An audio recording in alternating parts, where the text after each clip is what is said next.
Yeah, cool. All right, so I'm gonna try to blaze through some of the background slides, dip in a little bit, and then go to the wildlife monitoring stuff. So my name is Wesley. I'm the executive director at Urban Rivers, and we're a nonprofit which is trying to transform our urban waterways into wildlife sanctuaries. And so, a bit of background on kind of the context of the project and some of the stuff we do. So here's a nice little drawing of what people imagine Chicago looked like in 1820.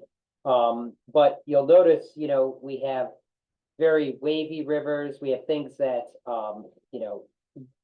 sandbars and kind of nice edges and things like that. And so that's kind of the natural state that the Chicago River was in. And over the years, because of the location of Chicago and its kind of importance as a transit hub, we've really manufactured our river to move boats and to transport sewage. So that was the main reason why our river looks the way it is. So we did that by creating concrete and steel sheet pile walls, dredging the river so that it's deep enough that you could get large ships like this insanely large boat moving through by the Wrigley building.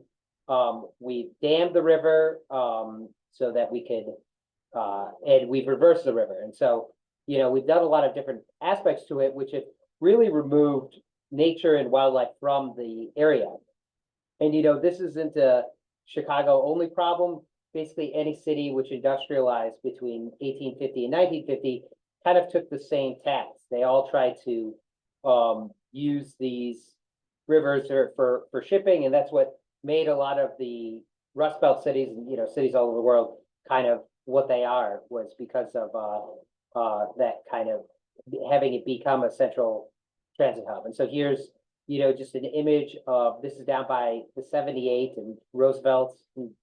Pinktown Park would be just south of this image, but you can see the enormous amount of engineering that went into just taking out every little bend and manicuring it all to really fit the purpose of the time. And all of a sudden in between the late 30s and 1960s, we really started to ramp up building highways. And so you could see that this became the kind of a fervor for America in general, to create this kind of rapid transit system, or not rapid transit system, but transit system.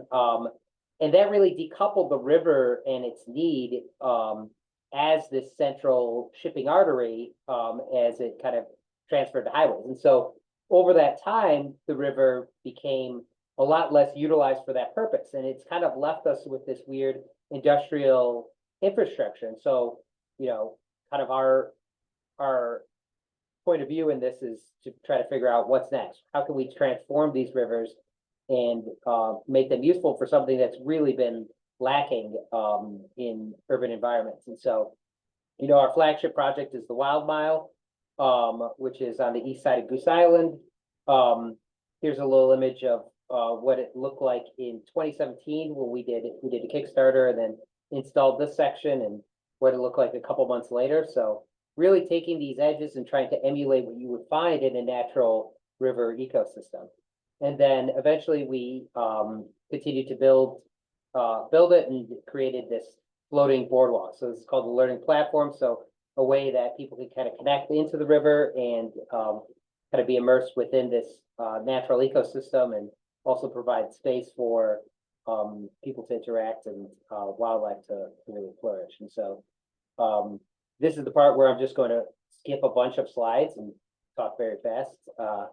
So if you have any questions, we'll get to them, I guess. But we wanted to make it big enough that we could create, we could bring down full classrooms, we could create programs and all sorts of science activities on the river, as well as creating a place where people can kind of connect and help rehabilitate the river ecosystem. So all of our stuff is built with the help of hundreds and hundreds of volunteers. So it's really a community-led project, and you can create, you can actually be a part of building these parks, which is kind of enjoyable. And then you get to see kind of fruits of your labor thereon, which is fun. Yeah, so there's a ton of different research we're doing. Mussels is one thing. These mussels are native species that previously dominated the river, but have since kind of been physically removed, and for a bunch of different reasons. We're trying to bring them back, mostly because they clean the water. So, and then the actual units themselves, they do the same thing. So yeah, so now I'm gonna skip stuff about tiny bugs.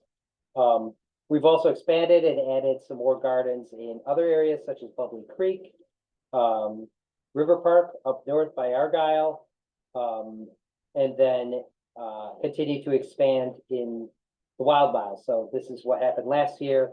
We added another section of floating gardens, and so this is kind of the process of how these things go in. Great photos. So, and in that, we do a bunch of different experiments. So we're really viewing this as a living laboratory, trying to test out a lot of different things and see how we can increase the biodiversity and ecosystem health in these areas. But, the topic at hand that, I'm going to talk about is essentially how do we measure what we're doing? And so we do water quality measurements, we do all sorts of different things, but one of the real big questions is what wildlife is coming back and what numbers, and what exactly is in the river. So we got this great photo of the goose. Next one. So that's the basis of our camera trips and how we're trying to quantify and measure what the wildlife is within the river ecosystem. So we built this page, which is at rangers.urbanrivers.org, where anybody can go and identify wildlife. They can explore the data and some of the images that have been cataloged and categorized, and then the team can also go and monitor and kind of build out these deployments and have all the tools necessary to really categorize an enormous amount of images and things like that. So the broad goals are, quantify the wildlife baseline, so figure out what's in there now, and then watch it over time to see how it changes, to see if some of the things that we're doing are helping it, and to what level, and all that stuff. We also want to be able to allow external researchers to use the data, so create them in a standard shareable format, something that other researchers can use. We have a researcher right now who's on I believe it's a 2 or 3 year study on beaver population. So comparing the floating gardens to some of the river edges and seeing if there's any measurable difference in the beavers' use of these different areas. We've also thought about trying to upload a lot of this to iNaturalist. We're trying to figure that out in a way that isn't spamming, because there's an enormous amount of photos of geese, and I don't really think it's in anyone's best interest to just see the hundreds and hundreds and hundreds of geese that are there. And then the last one is to capture cute animal pics. There's a lot of really interesting stuff that goes on, and so we want to be able to see it, document it, share it, and bring people into the fold on what's happening in the river. So, such as this tiny little coyote, which is scaling a bank. It's pretty great. And yeah, so the structure that we kind of have, we build we have a camera crew. So for years, we started, it was in fits and starts where we would put up cameras, mostly get plants waving or light reflecting off of the water, and then the batteries would die. We'd come out a month and a half later and we'd have 2 days of photos. And so there was a lot of this kind of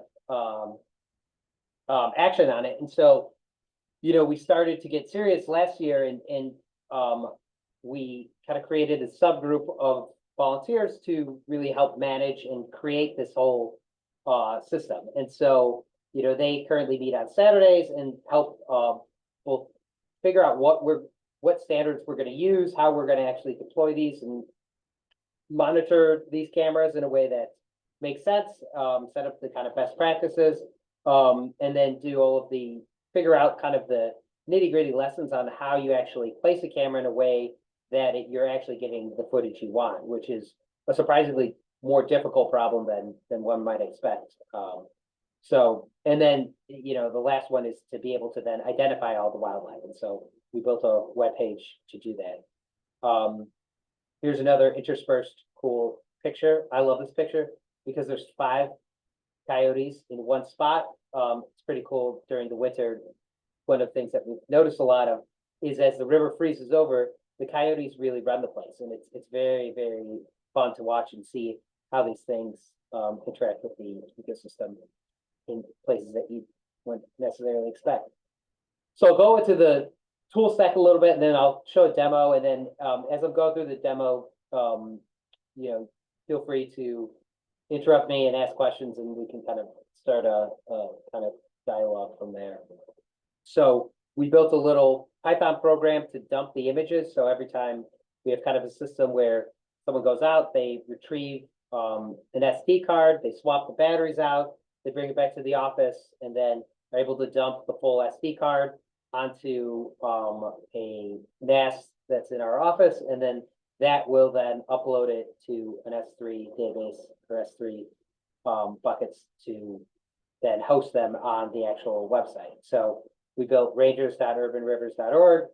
We use Next.js, which is a little too fancy, I think, for what we're trying to do, but we're kind of, it's a sunk cost as of now, it feels like, but and then MongoDB for all of the categorizations, everything like that. And then we have a bunch of cellular camera traps. So 2 brands, Reveal and SpyPoint, we use primarily, along with some others, but these are the real workhorses to be able to put these out, see how they're taking photos, figure out when their batteries or SD cards are full, and then kind of swap them out and do whatever. So yeah, let me go and demo to show you guys a little bit of what it looks like. I don't know if you can.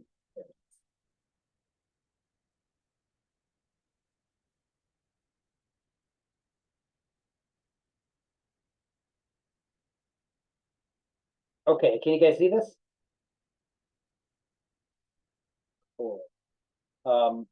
So this is the camera traps page.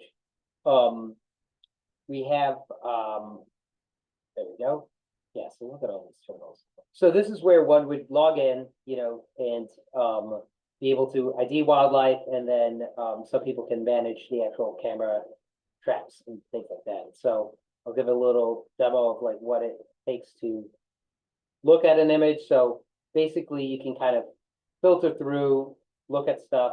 You could say if there's no animal visible in something, you tag it as no animal visible, and so on. And then, you know, there, look, it's a heron with a fish.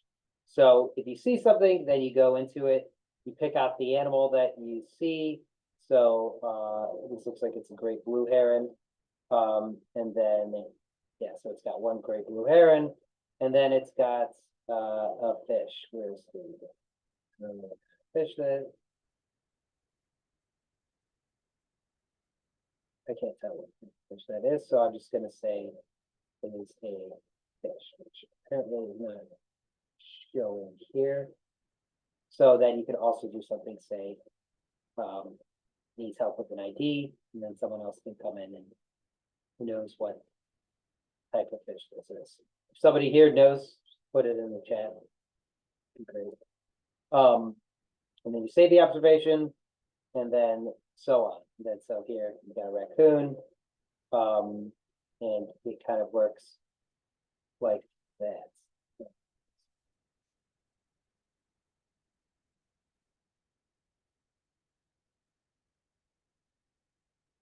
There it is. And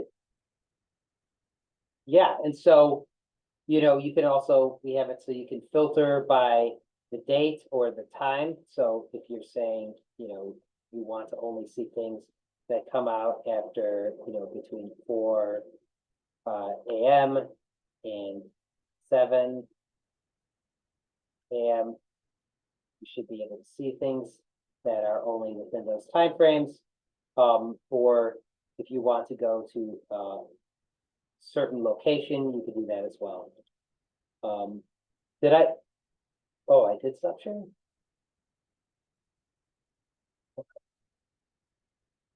Tell me if you cannot see.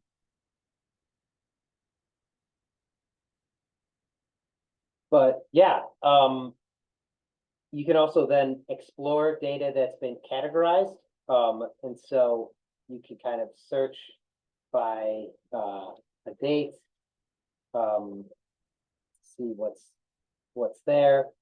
You could also look at, say, a species. Say I want to see either beavers or coyotes. You can look at that. They pop up. Cool.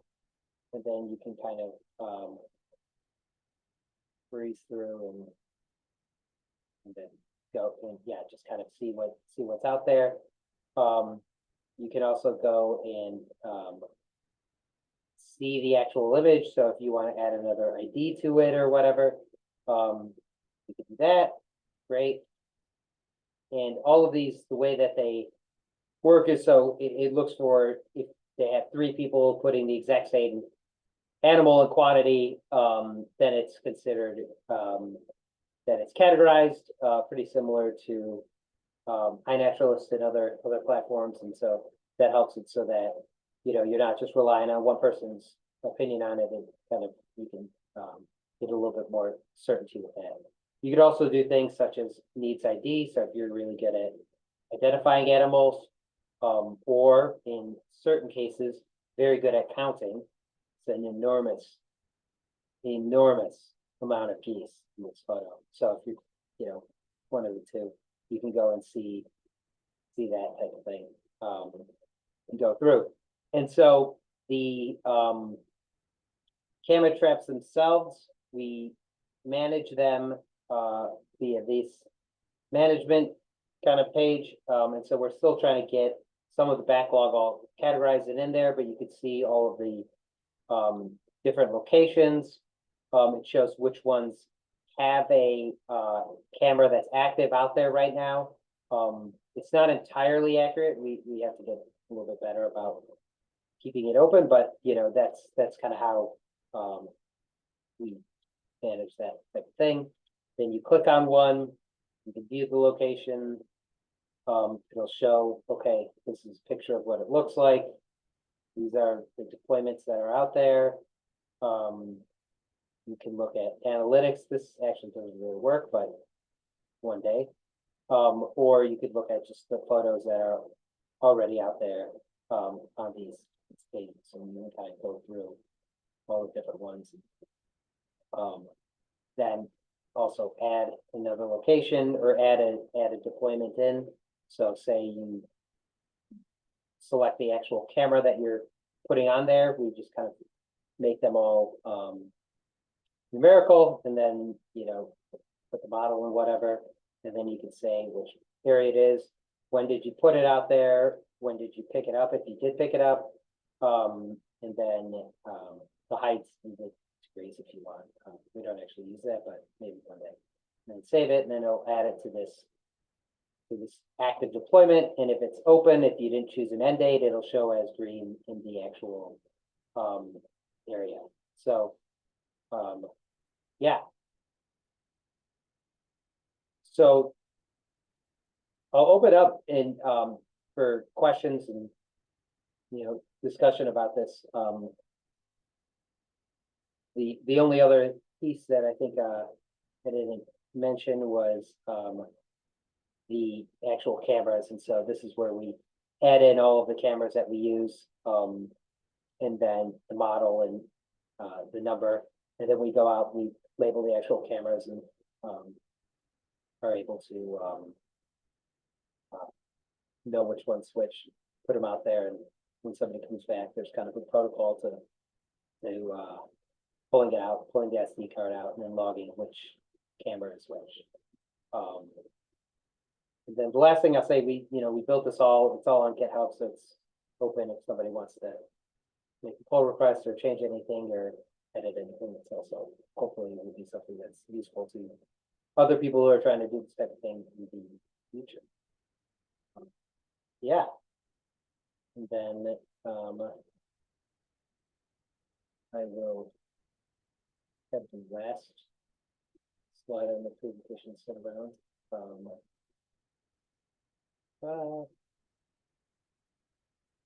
Cool.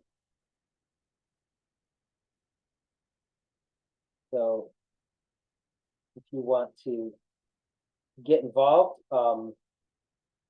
you can sign up to volunteer on our website. There's a way to actually join in and help. You can go and ID stuff on the webpage, or you can email my colleague Stephen, who is the one coordinating all of our volunteers and getting people out and come out and help us ID stuff. Yeah.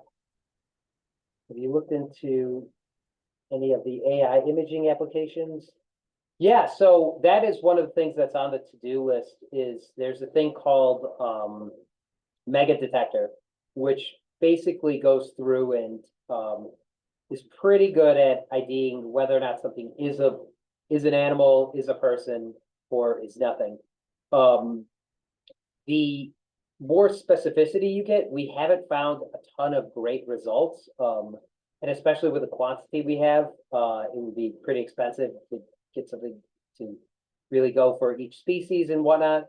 So, but for IDing the things that have wildlife in them, and then kind of using that as a tool to show people those things first to get those categorized, kind of triage the kind of back catalog. That's kind of the next step. We've played around with some of the, just trying to do specific species, but it's too unreliable to actually use for figuring out the difference. So we have been in fits and starts since 2018, but we've basically have since late 23 and then early 24 have been categorizing a lot more or storing a lot more data. So that's when we really have started the camera crew, and then had a pretty large quantity of camera traps out there and kind of standardized protocol. Other than that, we have a bunch of photos, but they're not as useful, I guess. So that's kind of that's what we've been doing.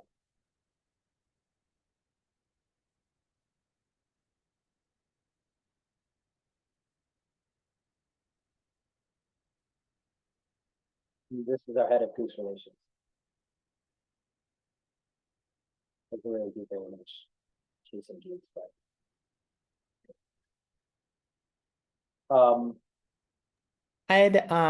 yeah, if anyone else has any questions, please feel free to ask them in chat, and I can read them out too. One question that I had is, I'd love to hear more about the organization and how long you've been running, and kind of what the structure of Urban Rivers is today. Yeah, so we've been around since about 2014 is when we started. We did a Shy Hack Night presentation, I think in 2015, so very early on in our organization. And then in 2017 is when we did our first actual floating garden installation in the river. We're a 501c3, and then have kind of after 2017 just kept adding more and more gardens, and then in 2021 we're able to install the first section with walkway. So that's that's kind of the 10,000 foot tour, I guess. But yeah, we all started out, it was completely volunteer, led and run for most of its history till about 2019. I think is when we were able to actually start making a staff for it and kind of go from there. And so we have a staff of 5, and yeah. Excellent. There's a question in the chat of, what is the average image size in like pixels and file size? So they are like, what is it?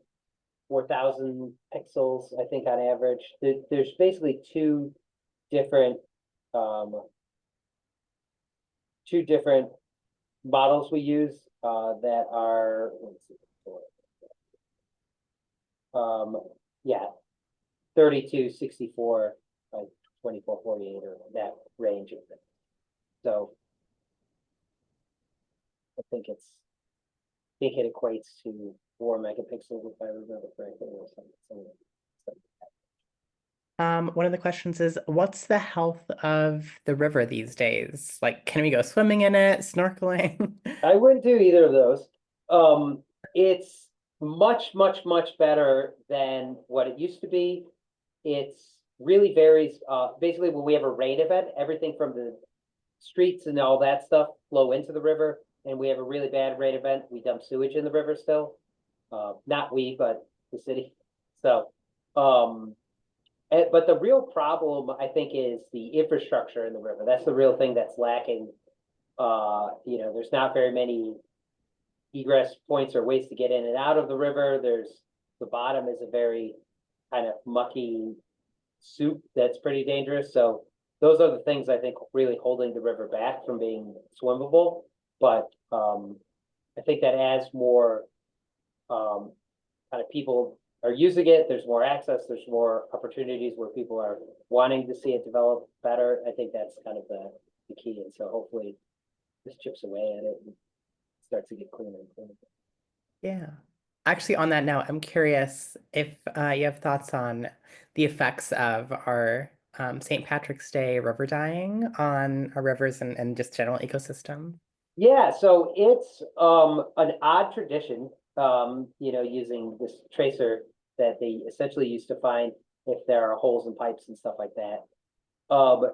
It's not really, in the context of where the river is, it's not really like toxic or bad in that sense. The biggest problem is it increases the turbidity, so you can't really, the visibility goes down a lot. But the visibility is kind of piss poor to begin with. So if this was a cleaner river, it would probably make a bigger deal, but in the context, like I would say a rain event is more, you're getting more harm to the river from that, just from all the oil and everything that's on the streets washing in, than the actual river dying. But there's no doubt a quirky way to celebrate the river. All in all, I think that once we get to the point where it's much cleaner, then it'll become quickly. Okay. What are the biggest challenges that your organization is dealing with right now? I mean, to do anything in this kind of system, there's a lot of permits and regulations around things. That's been a huge challenge for us. We've kind of figured out how to do it, but it still takes forever and sometimes it's kind of expensive. And it's, a lot of the stuff is made with good intentions to stop people from polluting and things like that, but it's somewhat disjointed in that, the stuff we're doing is with the aim of undoing a lot of those effects, and for some reason it's still pretty difficult. So I would say that's a big challenge, just in general. And I don't think that's just us in Chicago. I think that's a pretty universal thing in America where it makes the barrier to entry pretty high. And so, when we started, it took us a couple of years to just get the permits and things like that to be able to do our first installation. And I think because we were too dumb to realize that it would take that long, is kind of why we persevered through it. But I would reckon that there's a lot of other people who try to do stuff like this the right way, and we just kind of get stuck in this weird limbo. So yeah, that's one issue. Questions is there a lot of trash or plastic in the river? When I lived in Amsterdam, there are a lot of efforts to remove plastic from the canals, but don't see that much here in Chicago. Yeah, so there is a lot of trash, and so we actually have volunteers who go out about 4 days a week 2 pickup trash, they're actually out there at this exact moment. And then we categorize it all and then log it, and so I can also share this database.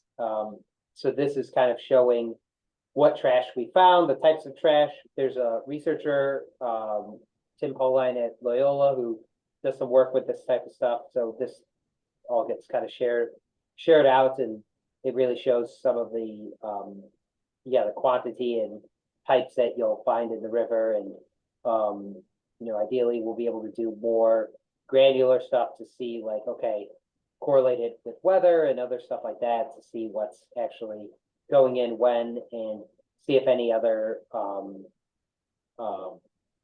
stuff kind of reduces it.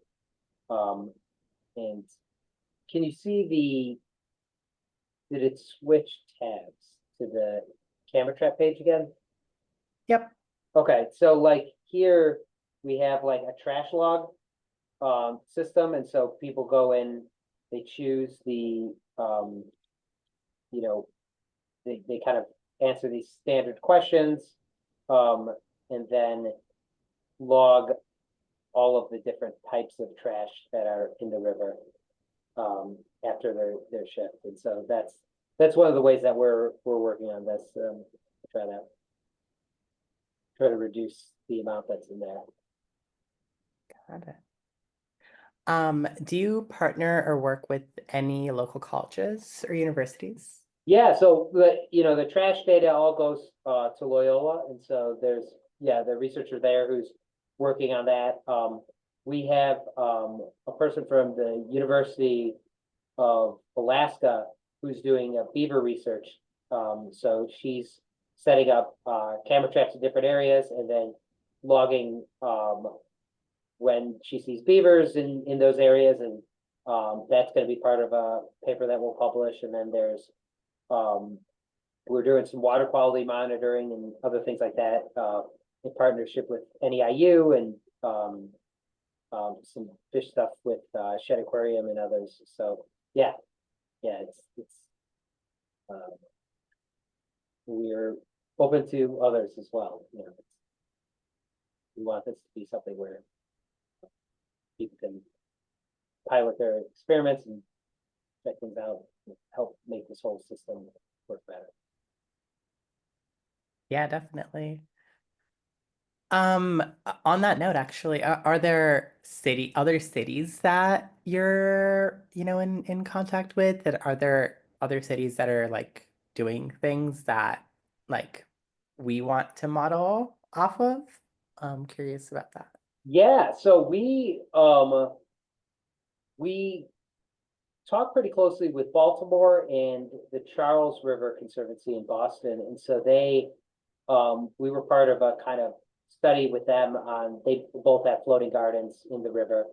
A lot of I would say this is pretty unique, and we're really hoping that a lot of people copy what we're doing here. But the other place, looking in the Netherlands and things like that, you'll see a ton of really interesting projects that are trying to redo how their rivers are functioning, and they have a lot of cool little things in there. So it's kind of a mixture, but also in this group, the Swimmable Cities Coalition. So it's I don't know how many cities, but probably 20 or 30 that are trying to do efforts to make their cities swimmable and more usable, and so we're part of that as well. So really the big goal is to share this stuff out. How did you get the funding to get started?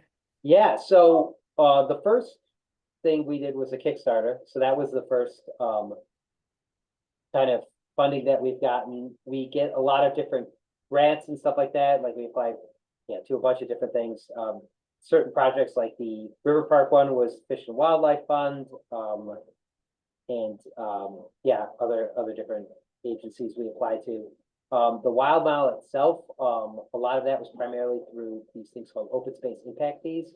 So essentially it's a tax on tall buildings that has to go towards building more open space within a certain radius or a certain area of where the building is, and so that's what funded the lion's share of the wild mile itself, so the boardwalk and infrastructure around that. And then we have grants and other things like that to kind of fund operations and upkeep and additional kind of things.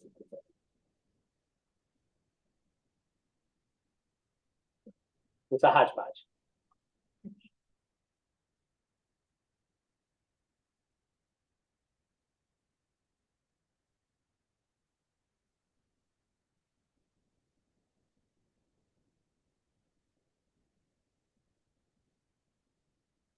Give it a minute if anyone has any other questions.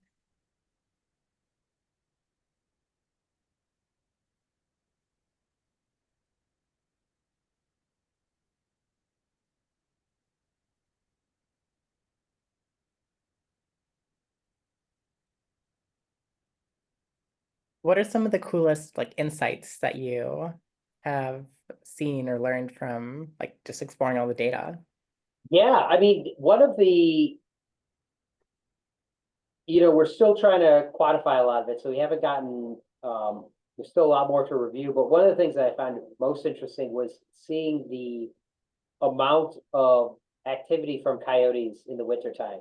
It's something that I didn't expect to see nearly as much as we did, where when the river freezes over, it becomes a real interesting transit hub for them. They really use the ice and run around and do all sorts of things. I think it's during their breeding season too, so they're pretty active there. So that was pretty cool to see.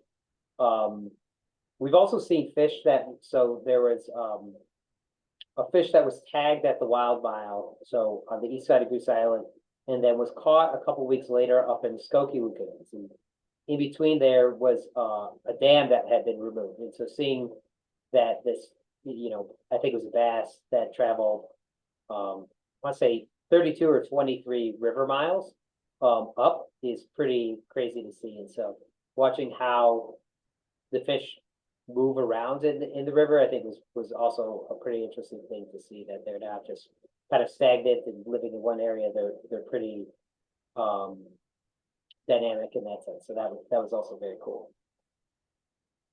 Interesting. Another question. Oh, another Chunkosaurus there in the river.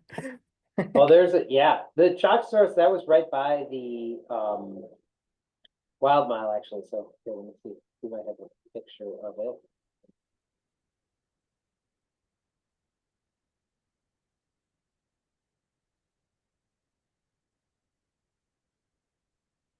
Oh, yeah, there it is. But yeah, there's some massive.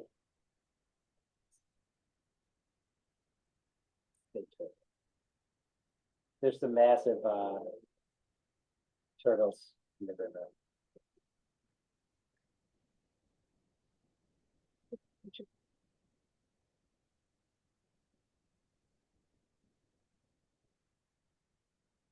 That's very neat.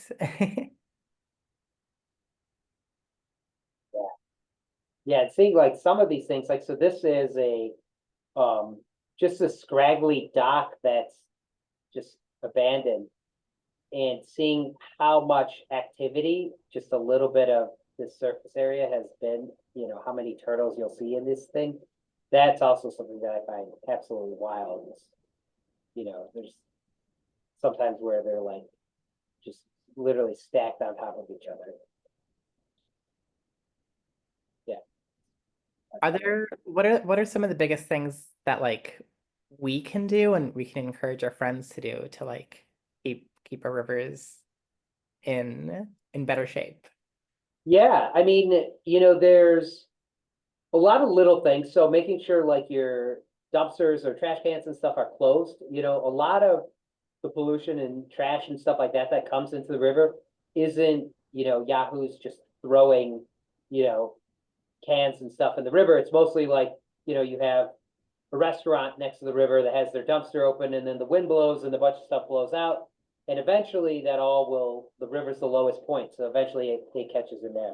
So that's like, little things that people can do. Another thing I think is planting native plants wherever you are in your yard or in empty lots or around your area. I think that has a huge effect, especially if it's near the waterways where you'll get pollinators and other things like that, which and other insects, which are the food for a lot of these things. So increasing that supply is, I think, really helpful.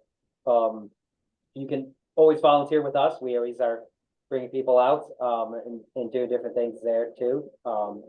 But yeah, I think and just kind of if you're feeling bored, and there's we clean up trash out of the river, but there's also a lot of really good Chicago-based groups that are picking up trash all the time. Cleanup Club Chicago, Litter Caterpillars, things like that. So volunteering with one of them, Shed Aquarium does beach cleanups and stuff. So volunteering with one of them to pick up stuff before it actually gets to the river, or just literally going on Amazon, buying a trash picker, or just bending over and finding an area that's really dirty and cleaning it up. I think that's also really helpful. Cool. That's very good to know.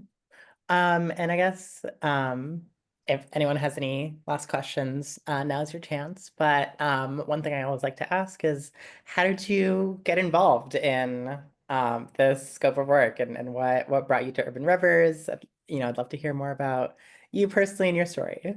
Yeah, so I was just interested in I was just fascinated in growing plants in weird ways. I think that was the thing that started to get me interested in this. And then looking at the amount of, like, we're kind of at this point where it doesn't take a lot to create a lot of good. You put in a couple of these floating gardens or do some other work, add some more habitat stuff, and it really has a very interesting and quick visible effect on it. So seeing that, there's a way that I could kind of help do some of that. And, at the time, it didn't seem like anyone else was trying to do it. And so myself and the other co-founders and volunteers and stuff in this, we really saw kind of this way to make an impact that ideally would inspire others to do it and help kind of create a kind of playbook that others could copy and improve on and all of that. So I think just the fact that existed and was really what I think drove me to it and has kind of kept me going. That's amazing. Yeah. Well, this was an amazing presentation and taking away so much. And so thank you so much for being here and talking about Urban Rivers and what you're working on. Do you want to leave the group with anything? Any call outs or like anything you want to share before you wrap up? Yeah, I mean, I'll pull up this one thing on getting involved. We are on Instagram at Urban Rivers, so you can follow us there and kind of keep up to date with some of the stuff we're working on. You can volunteer with us or or email Stephen at urbanriv.org if you have other specific things. And then please ID stuff. We have so many photos that need IDing. So if you're bored and you want to just look through pictures of wildlife, hop on there, play around. And then if something breaks, send us a message because certainly it's not perfect. So Sounds great. Thank you so much, Nick. thank you. Cool. I am going to take over for a second and screen share. For everyone on the call, we're going to take a quick break and then we'll be back at 8:05 for our post presentation.